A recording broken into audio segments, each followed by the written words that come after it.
Hey everybody, welcome to episode 8 of that JRPG podcast. Today's game is Tales of Berseria. This is my first Tales that I'm covering in these podcast episodes. I'm pretty excited because this is my second favorite Tales game ever made. My favorite is Legendia, but I haven't played Legendia in such a long time that I feel like I need to play it again in order to make an entire episode of it. So that's why instead of being my first Tales game to cover, which is my favorite, I decided to go with my second favorite because I just beat the game a few months ago live on YouTube. I did a full playthrough that I started in 2022, and then I abandoned it halfway through because I stopped streaming on YouTube for a while. I was burned out and I took a long break from streaming, and then I came back several months ago and I beat it live on normal mode.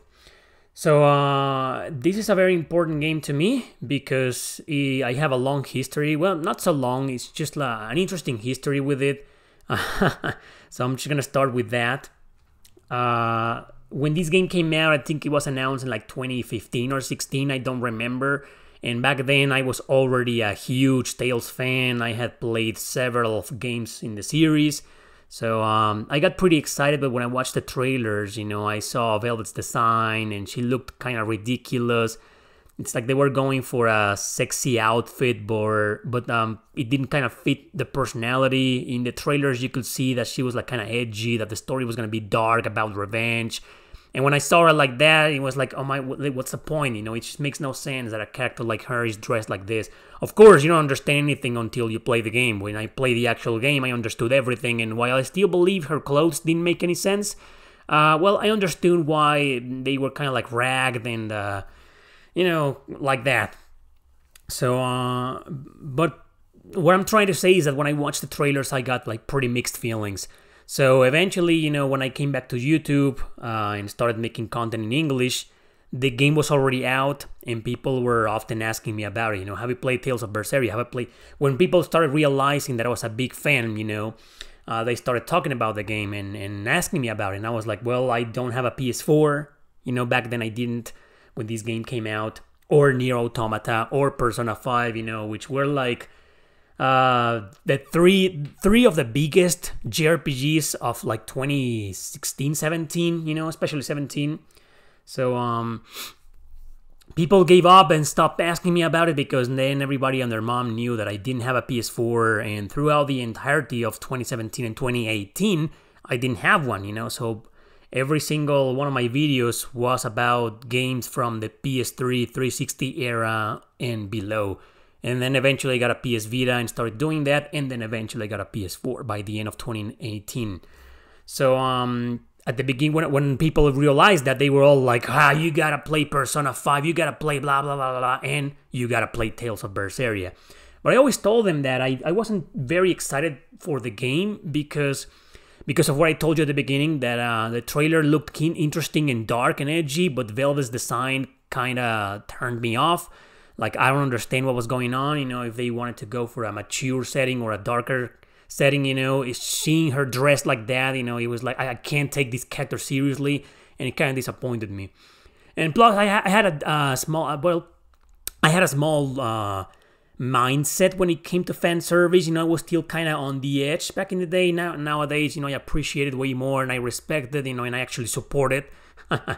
But, I've always been that kind of guy who can't think of fan service in black and white. You know what I mean? So there's a video in here on my YouTube channel. It's called My Real Thoughts About Fan Service.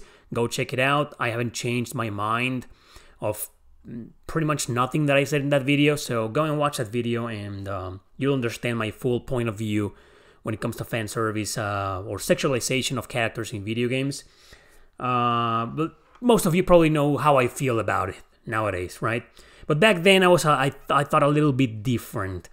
Not in the woke sense of different, okay? Jesus, no fucking way.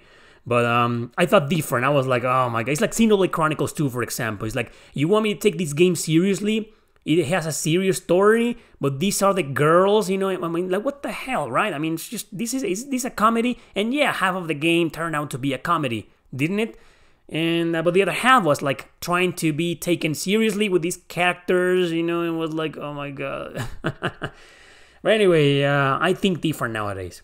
Whatever the case, you know, I told people that I was a little bit turned off, but everybody was still insisting, you know, they were like, dude, Erick, you're into dark shit and edgy stuff and revenge and whatever, you know, you gotta play this game. Some people by this point had already read some of my books, including Seven Shadows, which is basically about a pissed off woman seeking revenge. So they were like, you gotta play, you're gonna love Velvet. And I was like, oh my god, if they keep saying this, they're gonna ruin it for me. So I got the game, believe it or not. What I don't remember, I mean, excuse me, because it's been like over 5 years, almost 6 years. I don't remember if I got my copy of it before I got the PS4, because I knew, you know, a fan was sending the PS4 to me, and I was like, I gotta start buying games. And I remember I had some of the first PS4 games that I got physical were Lumo, which is an environmental puzzle, love letter to Solstice on the NES. Great game, by the way, brutally hard. Another one was Star Ocean 5, Integrity and Faithlessness. I think that was the first one. That was the first game that I got. And I'm pretty sure I got Star Ocean before I got the PS4. Okay, I know that for a fact because I found it for a laughable price. I think I paid like $10 back then, you know, and I was like, the game was still going for like 20, 30-ish, you know, everywhere. So I found it for 10. I picked it up. I was like, someday I'm going to have a PS4, so I might as well pick it up right now. But Lumo, Tales of Berseria, and Exist Archive, a turn-based RPGs I've covered like several times before. Those were the very first games that I got, but I don't remember if it was like before or after. But it was around the time I got the PS4, okay? So I also got Nier Automata and Little Nightmares, and all. Those were some of my very first PS4 games. Anyway, eventually I got to Tales of Berseria, and I remember I think I streamed the first couple of hours, and I was impressed, and I was like, oh my god, you know, I wasn't expecting this. I didn't know it was going to be this dark, you know, the beginning of the game. Well, this is not a spoiler because this is something that happens within the first hour and a half of the game, so you might consider this a spoiler, but come on, you need to know. It's in the back of the box, okay? You can read it, you know? So yeah, Velvet and... Anyway, that's my story before starting with the plot of the game, because that's what I'm heading into. Just real quick, you know, that's my story with the game. I ended up loving it. People were so right, you know. It's rare when my fans are right. Usually when my fans say something like, hey, you're gonna love this game, you're gonna fucking love it, and I play it and it's like, no, I didn't love it, I fucking hate it. Or, yeah, I played it and it's fine, I liked it, but I didn't love it. But this is what, like, people told me I was gonna fucking love it, and you know what? I fucking loved it, right? So anyway... this is a game that starts with Velvet living in a peaceful village. So it takes some cliches, you know, living in a peaceful village with her little brother that's like 10, 11 years old. And they have no parents. Their parents died in some kind of, how should I call this without spoiling? Well, this dark night that happens every several years or something. And they died during that, you know, including her sister, Velvet's sister, older sister. And Velvet's older sister, she was Arthur's fiance. Velvet calls him Artorius. So I'm going to refer to Arthur as Artorius from now on. And she died, right? And only he survived. So they pretty much became a family. You know, Artorius, who became Velvet's teacher when it comes to fighting, you know, and a lot of other things. And also Laphicette's Velvet's little brother, Master, right? So he basically took care of them. He kinda raised them, okay? So it's interesting how they developed, both Velvet and her brother, how they developed this strong bond, strong relationship with this guy because of the lack of any family, any parental figures, you know. Parents were gone, sister was gone, so yeah, they were on their own, but they seemed happy, you know. When you start the game, they seem really happy, like they're living a happy life, right? So eventually, you know, another one of those dark nights appears, you know, and Artorius sacrifices Laphicette. he basically kills him as a sacrifice to something that we don't know until the end, right? And eventually, you know, because of this, all the villagers in the peaceful village, you know, they turn into demons, including Velvet. But something different happens to Velvet, and she becomes some kind of like a half demon, all right? And she kind of contains the power of the demon within her, you know, but she still looks like human except for her arm. I think it's her right or left arm. Oh my god, I just beat the game and I don't remember. But anyway, one of her arms, you know, that's in like a really, you know, that can, when she kind of like fights, her whole arm, you know, is kind of like a demon arm. But anyway, she's the only survivor. In quotation marks, survivor, because she is a demon. But the other villagers, they go full-fledged demons, you know, unreasonable, mindless demons, a la zombies, you know. So she goes berserk, obviously, seeing her only real family being killed by her mentor and kinda father, you know, the person who raised her, who lived with them for a long time, you know. This guy fucking kills her brother in front of her, and she loses it. But because of she losing that, you know, Artorius captures her and puts her in a fucking prison. Now, this is one of my first nitpicks with the game. I want to say a pet peeve or something, but it's kind of like I don't like what they did with the prison time. You know, wouldn't be better, you know, if Artorius had captured Velvet and put her in a prison for like several months. Instead, she lived there for like 3 fucking years. In total darkness, Artorius just pretty much feeding her demons. He was throwing demons alive so she could kill them and absorb their energy and keep herself alive for 3 years. I don't know, man. This doesn't make any sense. Sure, it helps you to understand why Velvet's so fucking angry, and she's kind of like an anti-hero, you know, but this is something that I don't know. And I'm not spoiling anything major. This happens during the first an hour and a half of the game, okay? This is the beginning of the game, okay?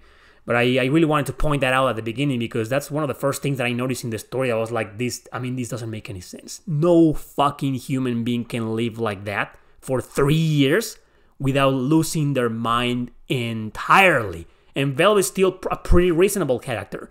Sure, she's angry and edgy and she goes berserk every now and then, but there's also a crap ton of dialogue and a crap ton of actions that prove she's still in her like 5 senses. You know, she has her brain emotionally affected and destroyed, but intellectually speaking, you know, she's still reasonable.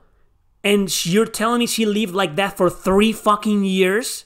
Impossible. It doesn't make any sense. I love the story in this game, but if there's one thing that I can complain, well, this and the ending, we'll get to the ending. But if there's one major thing that I want to complain about the story of this game, which is fucking great, regardless, is this. This is fucking horseshit. It's impossible. Okay, it's impossible. 3 fucking years living like that, no no contact whatsoever except with beasts that she needs to kill in total darkness. No one, man. Have you fucking seen the Russian experiment, you know, of sleeping, you know? Dude, sure, she wasn't deprived of sleeping, you know, but it's just anybody will lose their fucking mind completely, okay? It doesn't make any sense. That's my rant. But anyway, apart from that, I usually start with the characters and then the story, right? Or is it the other way around? Well, anyway, so the story's fucking great, but it's a Tales game. So it's one of those stories, every Tales game I feel is the same. You gotta like talk about the characters, because there are other JRPGs, a crap ton of them, that, well, they have their characters and such, but you can spend hours and hours talking about the story without mentioning the characters or barely mentioning the characters, or at least focusing on the main character, right? But this is a Tales game. Like, at this point, you know, it's almost impossible to keep talking about the story without talking about the characters, so let's talk about both at the same time. So Velvet starts meeting these other characters that join her for different reasons, and eventually they fight Artorius and the church, the organization. And well, one thing that I want to say about the story is that this game came out in 2016 on PS3. Then it got an enhanced port on PS4, which is the version the rest of the world got, because the PS3 version was exclusive to Japan, and then it was released on Steam. And as of the making of this episode, the game is still only on PS4 and Steam, no Switch release or Xbox.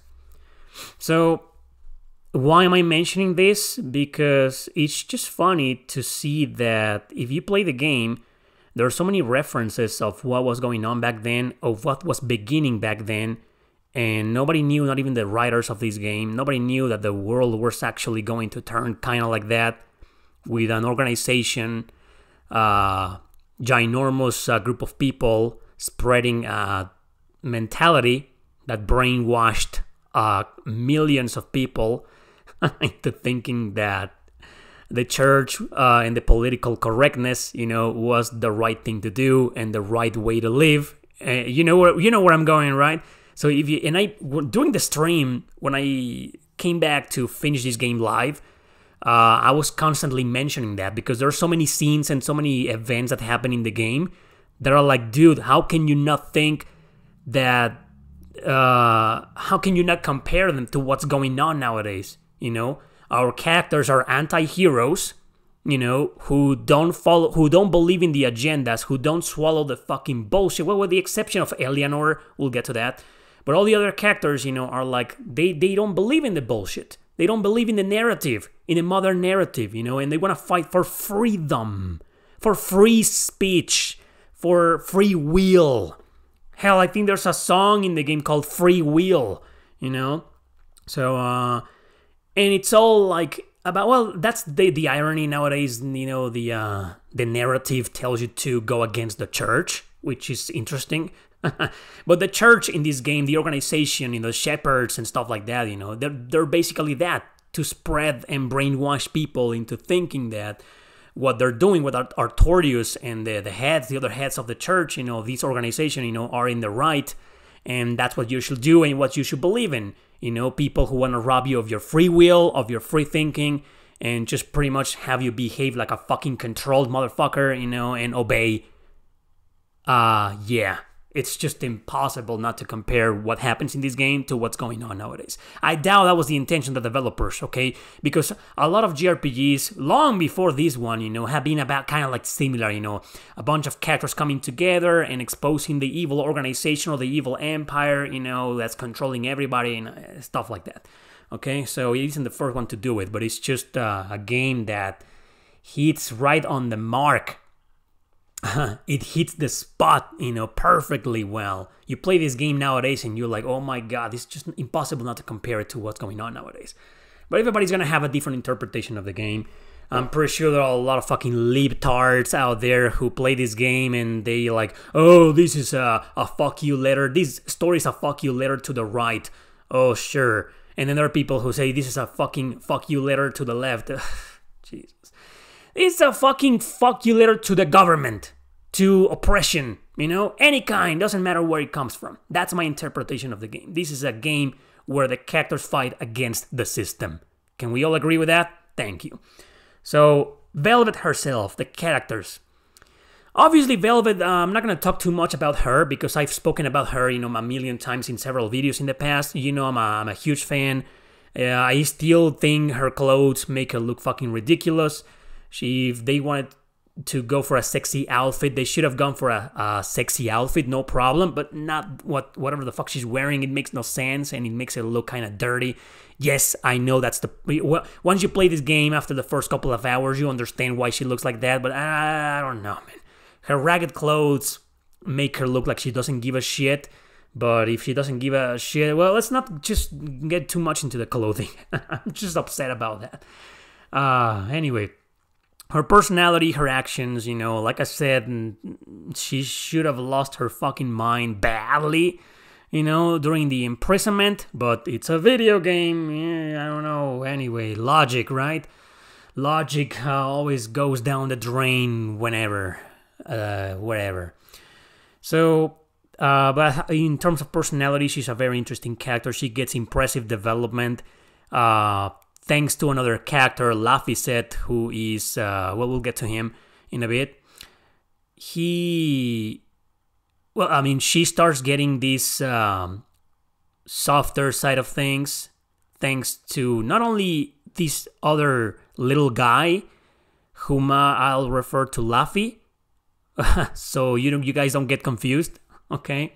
So there's I'm gonna separate them, right? So because they're separate guys, these two kids, one Velvet's sister, Laphicet, okay, and Velvet's new party member, this little guy, Laffy, okay. So because of characters like Laffy, and not just Laffy, the other characters as well, she journeys with, she starts maturing, she starts realizing that not everything needs to be anger, that there's way more to life to enjoy. And because during the first several hours of the game, she's like, I don't give a shit about anything, I don't give a shit about anyone, all I want to do is kill fucking Artorius, okay? And yeah, it's like every few conversations she brings that up over and over again. It's like she's obsessed with that, okay? So the more the story progresses, she starts getting this maturity. She starts realizing that there's just way more to the world going on, both good and bad, apart from her revenge quest. And I like that, I like that because unlike other revenge stories I've seen before, where almost the entire focus is just the revenge, and once the characters achieve the revenge, the story is over and nothing was learned or matured or whatever, this isn't like that. Velvet learns and lives through several different situations and understands certain things, and she starts developing this kind of empathy towards other characters, and she starts like thinking different of herself and seeing herself as more of a human being than a fucking demon, angry, edgy demon, So I like that. She gets this really good development. Love Velvet, man. She's probably one of my favorite video gaming characters of all time. Regardless of gender, regardless of age, of media, video game, book, movie, show. No, I love her, man. One of my favorite characters of all time in fiction. Okay, so next, I guess we're gonna have to talk about Laffy, because there's a lot going on. He joins after like 4 or 5 hours into the game. She's basically your third party member or fourth, but whatever the case, this is the game treats Laffy as if he was the co-star, okay, like the second protagonist, like the co-protagonist. You know what I mean? While the rest of the characters are like just supporting characters. So this Laffy, he's an interesting fellow because at the beginning, he's kind of annoying. He's just there to be cute. You know how it is in Japan and anime. They got this kawaii culture, cute culture in there. So that's Laffy for you. But I like and appreciate the fact that this is a character that also, just like Velvet, gets strong development. Not as strong as Velvet, but strong nonetheless. And he kind of matures too, changes his perspective, but it's all because of the relationship with Velvet. He develops a really strong relationship with the other characters, like especially Aizen and Eleanor. Aizen, I think Laffy starts not developing this kind of fatherly, brotherly relationship, but more like an older brother relationship, with him. And Eleanor, he starts developing this kind of like motherly figure development, right? Whereas with Velvet, because Velvet sees him as her dead brother, they also kind of develop this older sister, younger brother relationship, which is fucking cliche in Japan. Okay, this game is a Tales game. It's not without its cliches. It might be one of the most original stories across the Tales franchise. Hell, dare I say it is the most original and unique story in the entirety of the franchise, but it still has a crap ton of cliches. So, Laffy is that guy, you know. If you're into cute little guys, I guess you're gonna like him from the beginning. Well, if you're a girl, right? I mean, you're gonna like this guy from the beginning. But the rest of us is like, this guy is like, oh my god, he's annoying as fuck. But he starts growing on you, and you start appreciating him. I think this is the magic of storytelling in a lot of JRPGs, and the Tales series is no exception.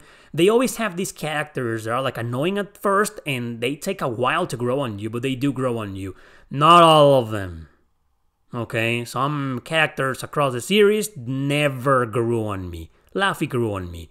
But at the end, he was never one of my favorite characters in the game. Okay, he's one of my least favorite characters.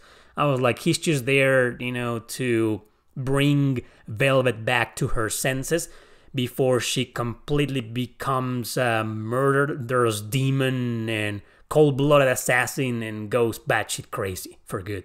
You know, Laffy is like her light because he represents her brother, right? So that's basically Laffy's only goal in the game. And also to grow as a person, you know, and to go on from there and etc.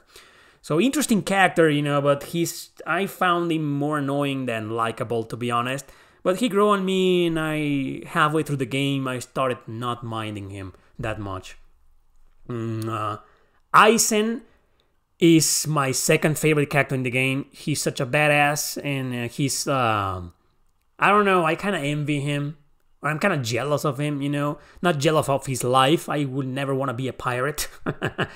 But kind of like jealous of his knowledge, you know, and maturity, you know, and personality. Look, I like, you know me. I'm kind of edgy, but I'm also very charismatic, you know, and upbeat. I'm like that and very passionate. Whereas Aizen, you know, he's like really intuitive and a little bit cold and serious, you know, and knowledgeable. And I'm like, oh man, you know, I wish I could be like that guy. So yeah, he's also one of my favorite video game characters of all time. I found him really interesting, and I don't know, he gave me this sense of relief whenever he was there, because, well, I'll talk about the other characters in a bit, but it seems like she kind of Velvet got into a motley crew. And Aizen, I feel like he's the voice of reason, and often he parlays with Velvet, and together they seem to be like the most mature characters of the game. Now you see why I think those 3 years of imprisonment for Velvet make no fucking sense now, because whenever you see these conversations, it's like she still has this reason. She's reasonable, she makes reasonable decisions, mature, and follows her instinct, acts maturely in a lot of situations, you know. And when Aizen talks with her, it's like they are like the father and mother of the group, or you know what I mean? So like the leaders of the group, they make the best decisions, while the others are just hanging around, you know. So I like Aizen, you know, and Aizen has this really strong presence, and he is looking for his captain, you know, because he went missing, and he knows for a fact the church has something to do with it, okay? So he joins Velvet because of that. But I guess, I think a lot of you will agree with me, like since the moment he appeared, it felt like he was the fucking captain.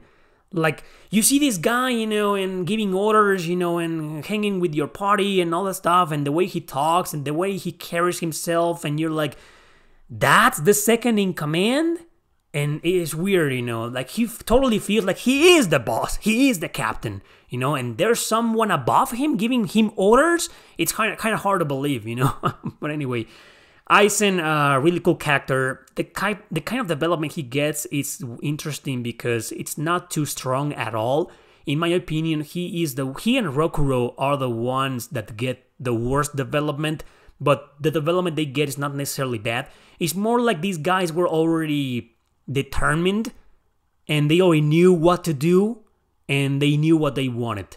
It's like they were already mature, you know what I mean? Like they were adults, like they knew what was going on, and they knew what they wanted, and yeah. But I do believe that thanks to all the skits and conversations Aizen has, he does get some development.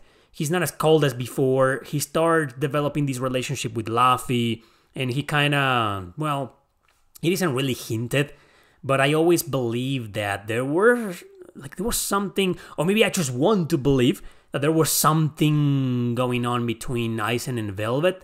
There's in a few scenes this really awkward and weird sexual tension between them. And I don't know if it was the translation or if it was done on purpose in the original Japanese script. I don't know about that.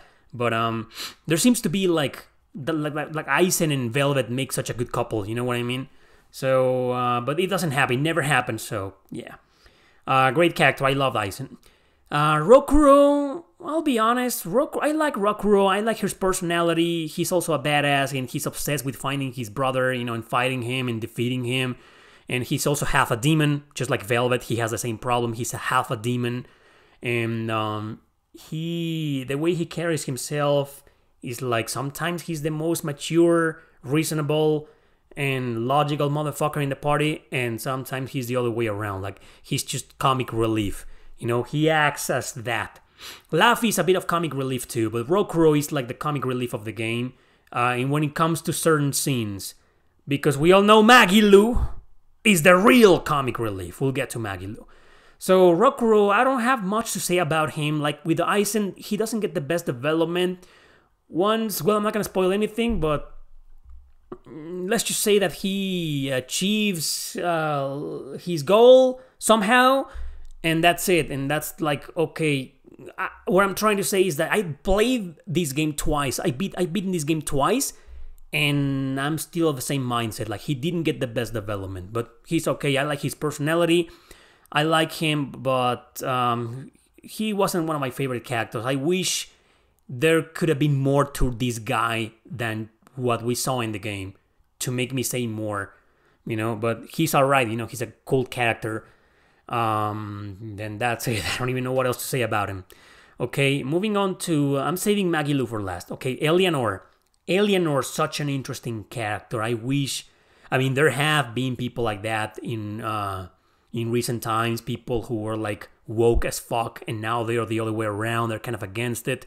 They got sick of it, and they learned the truth. They saw the truth with their own eyes, and now they're fighting against the narrative bullshit of nowadays.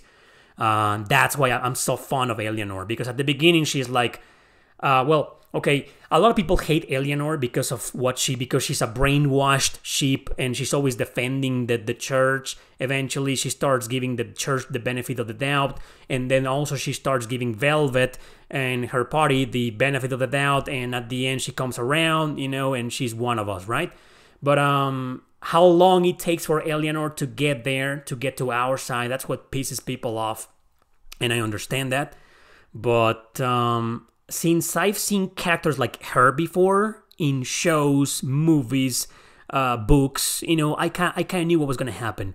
What happens with Eleanor, once she joins your party, it's like, oh, this is so predictable. The characters, Velvet and Party, are going to turn her around, and she's going to find out the truth the hard way, and then she's going to be one of us. So her entire development and journey is fucking predictable, but that doesn't make him bad. It doesn't make it bad, it's okay, because I like that. Even if it was predictable for me, because I've seen it many times before, I like that kind of development. When people finally, by their own will, take off the fucking blindfold, and to see clearly, to see the fucking truth they don't want to admit. And that's why I love Eleanor. And also, she's fucking gorgeous. And I like how she has these girly manners, and she carries herself in such a, like, I'm a woman first and a fighter second, But then sometimes he's like, oh no, I'm a warrior of the church first and a human being second, And that dilemma, that duality, that starts fighting inside her head, I fucking love that, until she finally realizes that she's a human being first and then everything else. So great character here. She gets one of the most interesting developments, but it's a cliche development, and it's a cliche predictable outcome.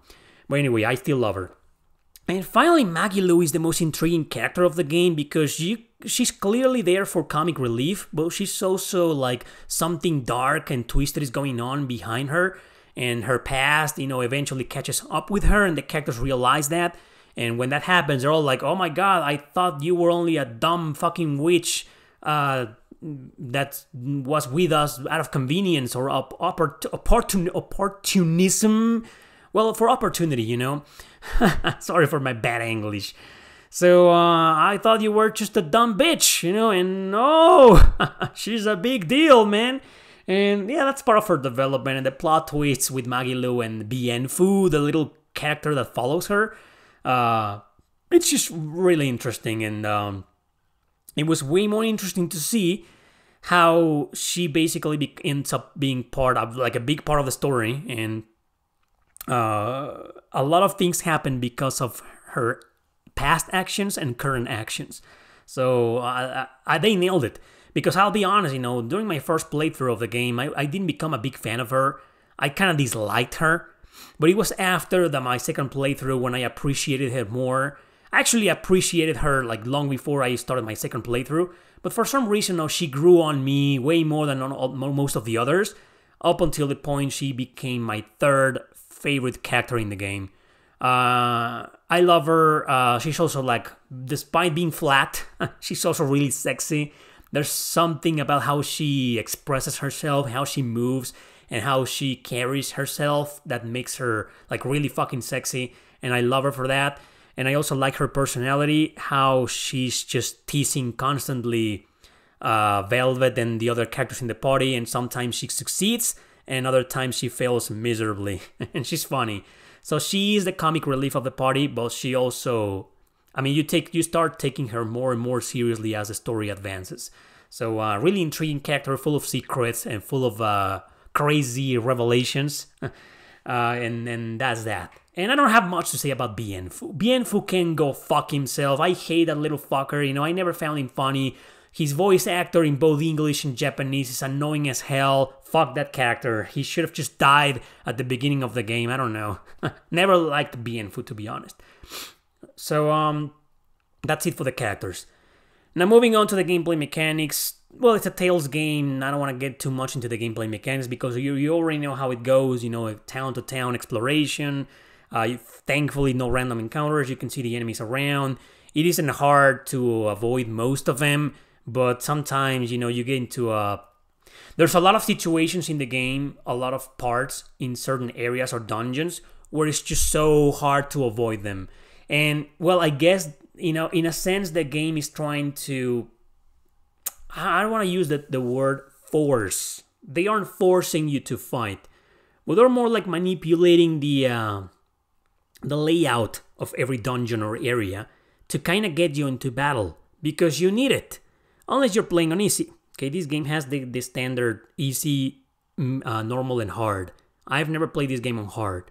On easy, it's too easy. You will get a few challenging fights here and there, but it's still easy.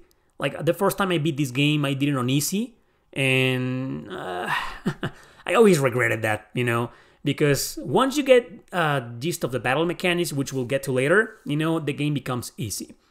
So, the second time I played it on normal, live, and wow, oh boy, yeah, challenge. Very fucking challenging. It's not one of the hardest Tales games ever made, I still think of it as like in the middle leaning to easy. Actually, I made an entire video called Tales series ranked from easiest to hardest, and Berseria isn't on the first places of the list, nor is it in the last. It's like in the middle, but more leaning to easy. And I probably shouldn't have done that because I made the video before doing my full playthrough on normal mode. But now that I've finished the game on normal, it's a bit more challenging than what I thought, but not so much. Because there's still a lot of fights that, if you know what you're doing and if you get it right, they're easy as hell, including some boss fights. Okay, but yeah, this is a challenging game. And, well, I'm going to go ahead and say it. I think most Tales games on normal mode are hard. I've met some people, some hardcore players in my life that are like into, like the modern, relatively modern Dark Souls, or those types of games, the Ninja Gaiden games from the Xbox generation, games like that, that are hard as fuck, and they're like, I found most Tales games on normal mode harder.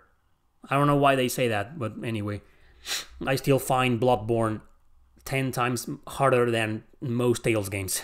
Tales of Graces, though, But anyway, Berseria is like in the middle. So, on normal mode. The rest of the gameplay is fine. I like the pacing of the game. I like how, well, at the beginning it's fucking slow. You're living in a peaceful village, you get sent to these missions, and then it all goes to hell, and it takes a while, okay? It's not that slow, but it's a slow burn, okay? This is one of the slowest Tales games I've ever played in my life. I'm not kidding, it's slow, but it's not as slow as Suikoden 5, which takes forever to start, or other games out there. Okay, or even, I don't know, I always found Xenoblade Chronicles 3 to be a bit slow, to be honest. But anyway, this isn't that level of slow, but it is slow. But the rest, once the game starts, which is like a couple of hours out in, it's great, fucking great. You can't stop playing it because it makes it so fun to move around, so fun to explore. How the dungeons are laid out, you do get lost, but not so often, which encourages exploration. You do get to a point where there's like, how the party members start joining your party, how they start appearing and joining you. I also like that because some games take forever. Edge of Eternity, I'm looking at you.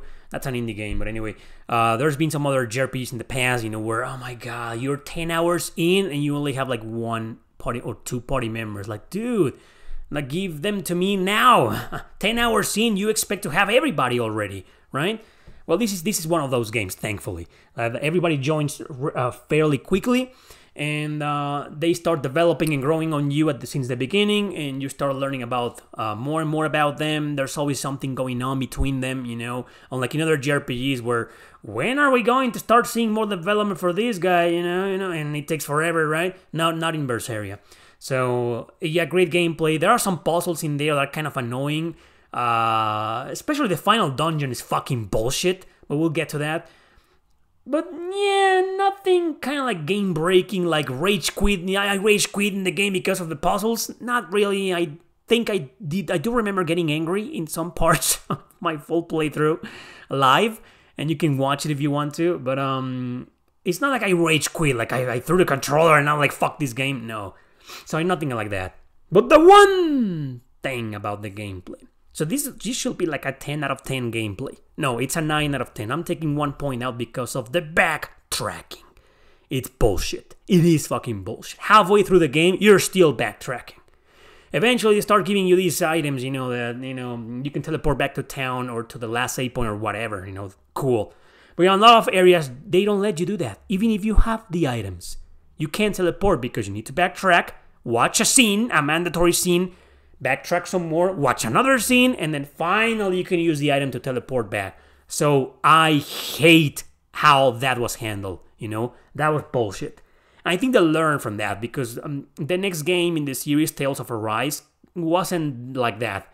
There's some backtracking in Arise too, but no, no, don't compare. The backtracking in this game is fucking bullshit. This is backtracking the game. It's bad in terms of that, It's I'm not gonna say it's a fatal flaw, but it's almost a fatal flaw. I'm pretty sure it's gonna turn a lot of people off. It's just bullshit how they force you to backtrack. But thankfully, there are no random encounters. Most enemies are kind of easy to avoid, or at least half of them. And like I said, if you get into battle, if you're playing on normal, you kind of need it. If you're playing on easy, just breeze through the battle. If you're playing on normal, it's gonna be annoying, but you kind of need the experience. And about that. Before we get to the battle system, let me tell you this. 2 more complaints. Well, no, one of them is not a complaint. More like I have mixed feeling. But there's an up and downside to it. But the last complaint that I have with this game is that the equipment system is fucking garbage. And it's been like this since Cesteria was the same. Arise the same. It's like, why? It's like the old Western RPGs. Like, you find a weapon or an accessory or a piece of armor and it reduces some of your stats and increases others. So you're always gonna have to, often, not all of them, you do get a lot of equipment in this game, thankfully. That's all this and this and this and this stat go up, and all the others remain intact, and those are the ones you want to look for. But it's also really complicated. It's hard to explain because I think this equipment system was designed to play the game on hard mode or even on normal, because so you could understand it better and equip whatever was necessary for this boss or this area, but it's a pain in the ass. Who the fuck wants to constantly be on equipping their characters, constantly equipping it with something else and changing equipment like really often? Like, come on, right? That it shouldn't be. And I just hate those types of equipment systems. I've been bitching about this, and I don't know, I'm pretty sure the next Tales game is going to be the same. Because people don't bitch about this enough. Or maybe I'm the only motherfucker out there bitching about it, but it's just annoying. Like, I don't want equipment system that reduces my stats. Like, oh, the attack goes up, but everything else goes down. Like, oh my, why do you give me this? I don't want this. And you go to most of the stores, most of the armor stores in the game, they offer nothing but the same fucking bullshit. Sure, you can later buy something and upgrade it with materials, so they kind of make up for that, but still, it's like this equipment system is ass. I hate it. Okay. Remember when I mentioned that about going back to the random encounters? Now that that's out of the way, the best way, this game is a slow grind. If you're fighting individual monsters, it's gonna take you forever to grind, okay? The best way to level up is to risk it. To go into dangerous encounters. How do you get into dangerous encounters? Well, two enemies on the map, on the dungeon or forest or whatever, they need to be like close by, and it'll appear a big shadow, dark purple shadow will appear like below them, and it's gonna say like dangerous encounter once you hit them, once you make contact with them, okay? And that's how you get a crap ton of experience. You want to do that. Sure, you're going to be dying a lot and spending a lot of items. Again, it's a Tales game, limited inventory. It's bullshit, I know that, but it's maybe there to make the game more challenging. So do that. Even if you're playing on easy, I still recommend doing this, because even on easy mode, there are some battles that are hard as hell. So you're gonna be in a lot of trouble if you don't grind at least a bit on easy. But on normal, you're going to have to. If you watch my full playthrough, you'll notice that I got into a lot of dangerous encounters, and I was usually trying to avoid the regular enemies until they got together, to trigger a dangerous encounter.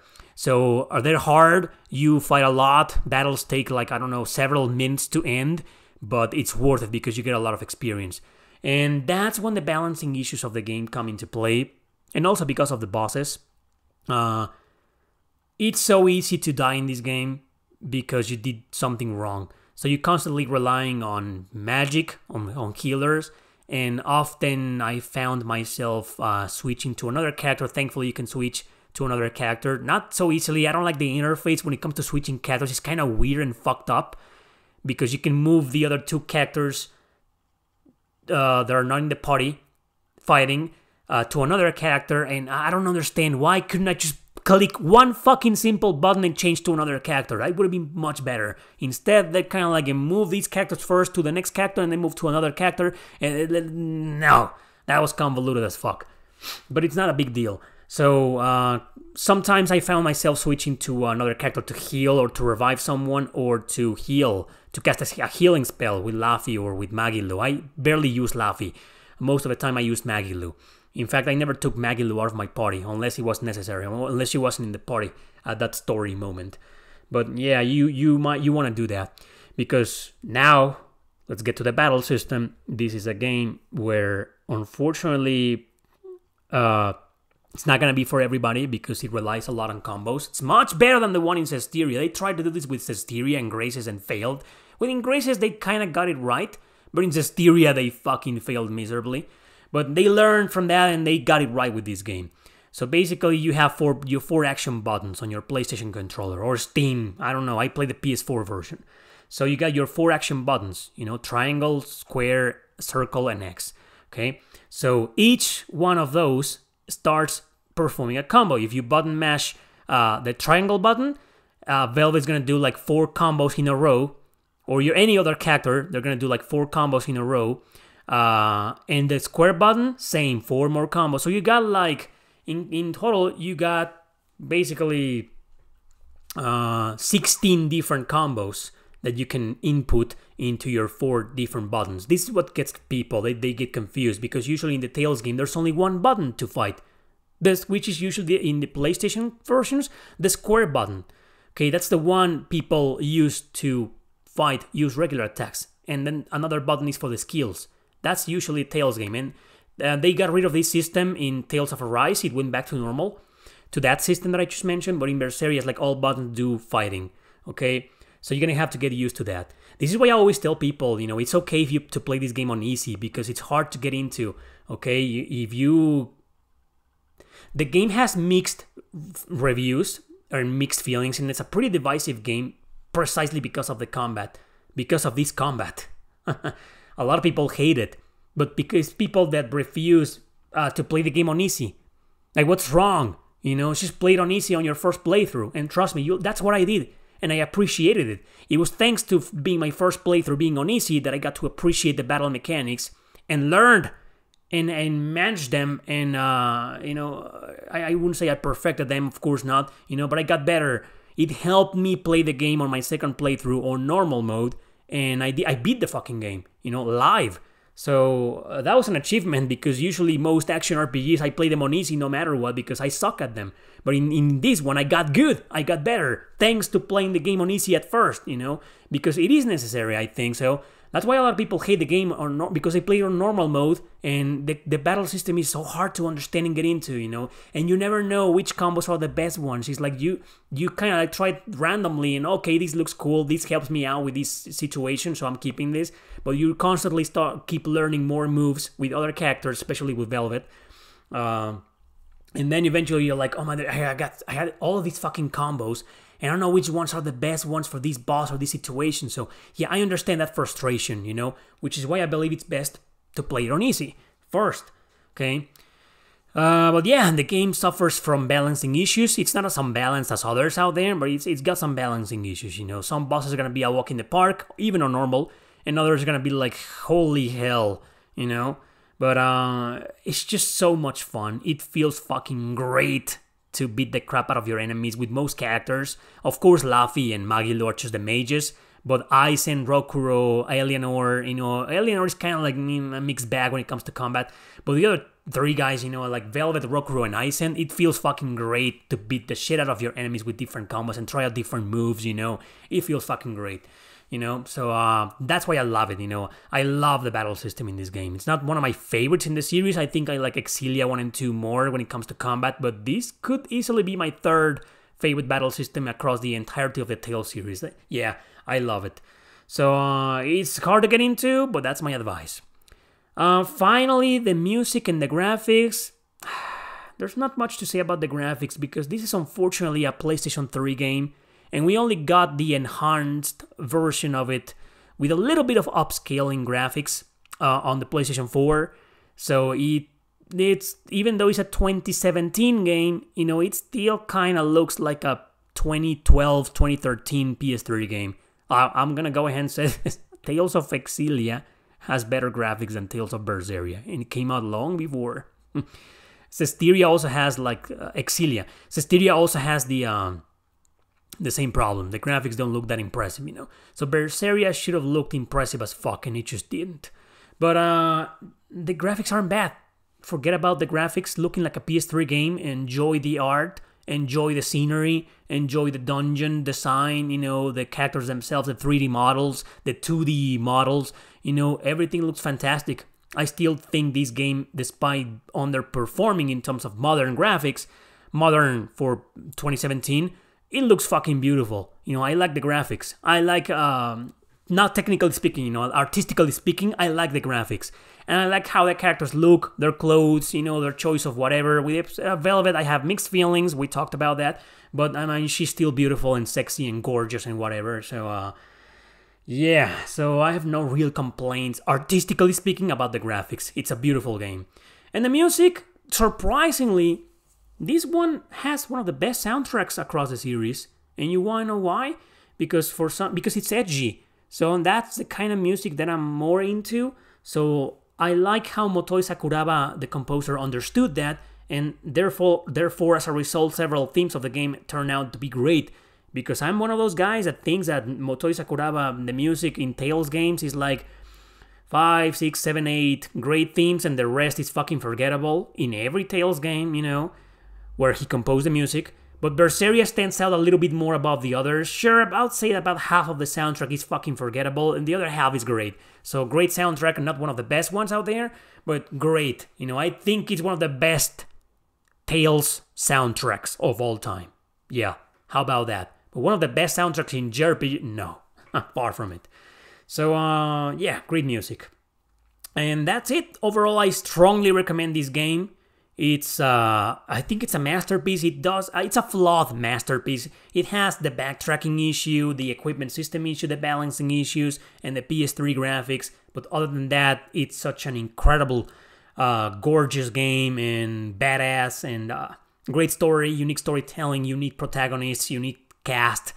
I love it. It is, despite its flaws, a masterpiece. Strongly recommend it. So that's it, guys. I'm going to start with the spoilers, okay? Because I want to bitch about the ending and the final dungeon. So that's it. If this is where you tune out, thank you for watching, thank you for listening, and I'll see you next time. Spoilers start in 3, 2, 1. Okay. So remember when I talked about how Velvet does the entire journey? Well, the first half of a journey is like she's just primarily focused on killing Artorius and destroying him. She doesn't care about the church. She doesn't care about the organization, about the evil, about the brainwashing they're doing, about the political correctness, oppressing people and controlling them, being used to control people. No, she doesn't even care about her party members. She only kind of cares about Laffy, but the others can kiss her ass, right? And I talked about that, and how I talked about how on the second half of the game, it's the other way around. She now cares about everybody. She now appreciates her party. She now starts seeing the good in life. And yeah, it kind of looks like she wants to live, right? During the final scenes, of the game, and the before the final boss and stuff like that, she kind of gives you the impression that she's become a positive woman, that she wants to grow up, that she can live with herself, but that she still kind of needs to kill Artorius. That never goes away, by the way. You should know that by now. If you're still listening, it's because you don't mind the spoilers. That never goes away. But at the end, you're like, man, so she's probably going to kill Artorius, or something's going to happen, and she's going to be happily ever after, Maybe she'll marry Ice, and I don't know. Or maybe she'll live with Laffy, Something's going to happen. But then, the plot twist. Her brother was still alive. And now he's one of the bad guys. Now he's been totally and completely brainwashed by Artorius with the mentality. And now Laffy said himself, he kind of realized something that he... How should I say this? That he convinced himself that what his actions are justified, because it has a lot to do with the gods and the history of the world and the blah blah blah. Play Tales of Berseria for more reference to this. I don't want to get into this because it'll take me forever. Like, I care more about the fact that Laphicet turned out to be alive in a sense, and that crushes Velvet and destroys her. Because not only is her brother alive, but he's also an evil motherfucker, and he's on the side of the church and Artorius, and that's interesting. So when the final battle begins, you're like, I want to kick Laphicet's ass. And you fight him. And then you fight Artorius and the transfer, yeah. The final boss is alright. It's hard, challenging. It's great. I love the final boss in this game. Not one of my favorites in the Tales series, but I like the final boss in this game, I liked it. I was satisfied. 2 battles in a row, hard as fuck. I liked it. But then it ends. The story ends, Artorius dies, and Laphicet gets released.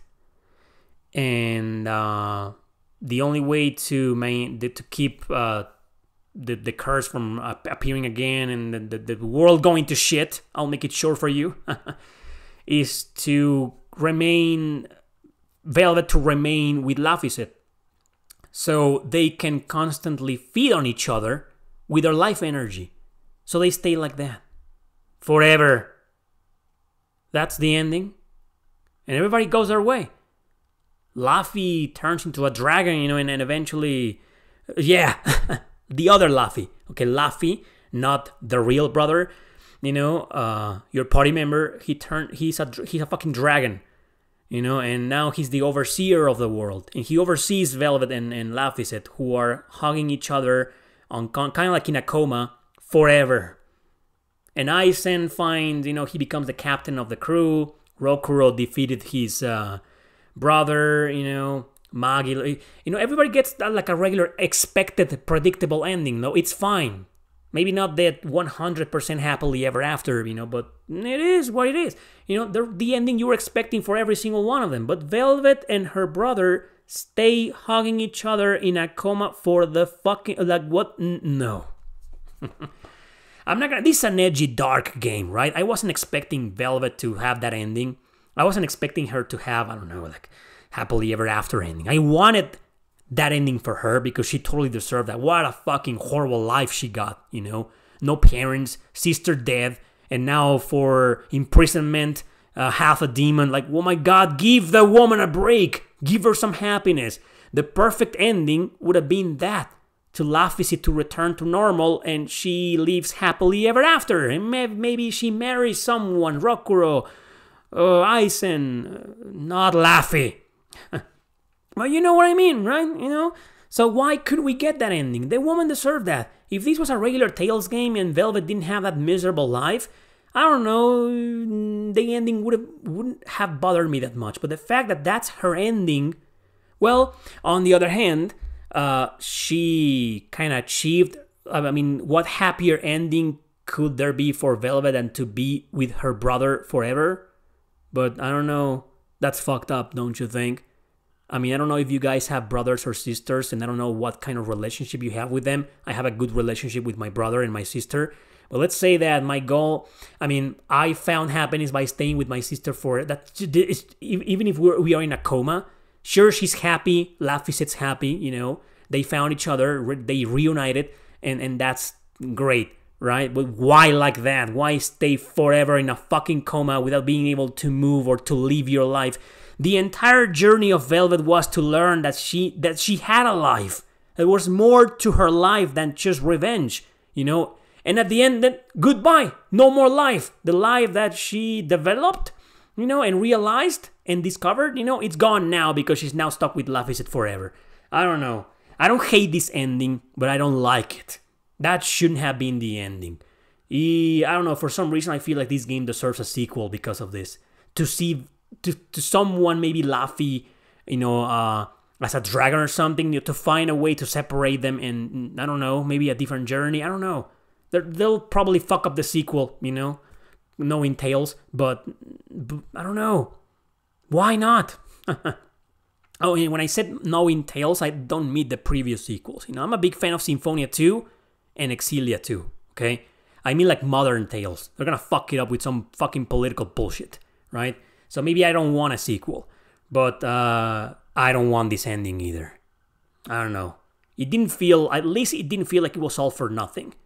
The characters achieved their goal. Velvet achieved, Artorias is dead, it's gone, the church is over, everybody now knows the truth. Great. I love that. But individually speaking, it's just Velvet didn't deserve this ending. That's all I'm trying to say. She should have lived happily ever after with her brother. Or maybe she should have fucking died, or I don't know, and Laphicet survived. I don't know. Well, whatever. Not this. But anyway, it's just very mixed feelings, with this ending, to be honest. And that's it, The final dungeon is bullshit. I said that I was going to talk about that, but it's just bullshit. It's just too hard and goes on forever. Prepare yourself. Before you go to the final dungeon, prepare yourself. Grind a bit even before going to the final dungeon, because the monsters in the final dungeon are insanely hard, most of them. So even on normal mode. So what I did is that I skipped most of the battles. Like, I was ready, I was powerful enough, And I did get into some battles here and there, but I avoided the majority of the monsters because there's a puzzle in there that the whole final dungeon is a labyrinth and it's a pain in the ass, okay? It's, I don't know. I sound like I hate the final dungeon, but I don't. But I don't love it either, you know. Also very mixed feelings about it. I think it went on for too long and the puzzles were so annoying because they involved a lot of, what? Backtracking. Anyway, yeah, this game could have been 10 out of 10, you know, 9.8, 9.6 out of 10, but no, it's a fucking 9 because of these problems. But it's so good, right? So good, needed to have at least a 9. That's it, everybody. That was that JRPG podcast episode 8, Tales of Berseria. Not really much of a Halloween special because this is the Halloween week. But, you know, it's the dark game with demons and shit. Isn't that like Halloween-esque? Is it? Anybody? Anyone? Thanks for watching, everybody. Thanks for listening. Special thanks to the people who funded this episode and have been funding this entire series of episodes, this entire podcast. It's thanks to them. Their names on the screen. Thank you very much for the support. And thank you, guys, that bothered to listen to this podcast. You know, I appreciate that, and I hope you enjoyed it. Tales of Berseria. Strongly recommended. See you next time.